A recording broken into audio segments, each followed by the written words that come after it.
This is Jedediah Stone, coming to you from Tennessee. It's been a while since I narrated a Western as good as Buried Alive by Buddy Ray. Settle back in your favorite chair and listen as I read you a little bit of this book.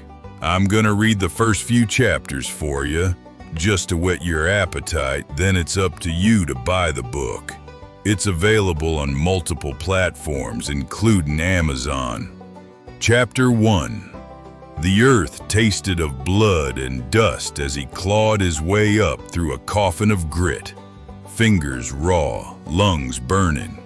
He didn't know his name. Didn't know why his side ached like something inside had torn loose. Why his head was throbbing and covered in blood. But he knew the weight of the Colt on his hip. And he knew how to kill. The wind whispered through cactus and scattered pinyon, carrying the scent of gunpowder and rain. Somewhere in the distance, a raven called, low and mocking. He staggered to his feet, dirt caking his skin, bleary eyes scanning the red rock horizon. He wasn't dead, but someone had meant him to be. Chapter 2. By the second night, his steps were slower, dragged down by pain and fever. Coyotes howled in the distance, but it wasn't them he feared. It was the silence between the sounds, the sharp crack of a twig, the scent of tobacco on the breeze, anything out of place. He'd found a shallow stream and followed it, hoping it might lead to shelter or signs of life.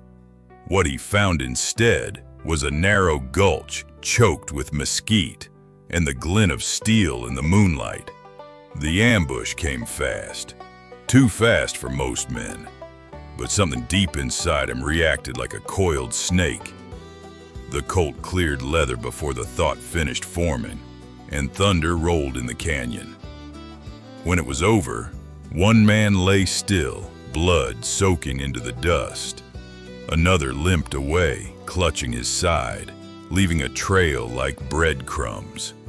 The stranger leaned against a rock, breath ragged, his own blood warm and wet beneath his ribs. He wouldn't make it another night alone. Chapter 3.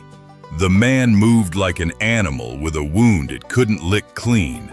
Slow, cautious, deliberate. He drank from the stream when he could, the water warm and brackish by midday. He chewed on wild onions, bitter leaves, and cactus pads, singed over a tiny fire he kept beneath a ledge. Hunger clawed at his belly, but it was the dreams that wore him down. Dreams, or memories, he couldn't tell the difference. A woman's voice, calling his name, gunfire in a rainstorm, a church bell, a child's laugh, a noose swinging empty on a gallows tree. Each glimpse vanished when he reached for it, like looking at the stars from the corner of your eye, clear, then gone. The land stretched endlessly. Sagebrush rolled like waves. Red rock cliffs loomed like forgotten temples, and somewhere behind him, the shadow of death lingered. He could feel it trailing him, silent as breath. Still, he moved on. The desert night stretched wide and cold, a black sea pierced by stars. He sat hunched beside a flickering fire, its meager light licking at the shadows, but never quite pushing them back. His coat was pulled tight, a rough blanket over his shoulders, but the cold pressed in anyway, a bone-deep cold, one that came not just from the wind, but from the hollow place inside him. He poked at the fire with a stick, watching a thin plume of sparks rise and vanish into the dark. Somewhere far off, a coyote called, its cry sharp and lonely, and his hand paused mid-motion. His jaw tightened. He understood that sound too well. The voice of something that prowled alone, cut off from its pack. He let his fingers drift to the scab on his temple, tracing the rough line.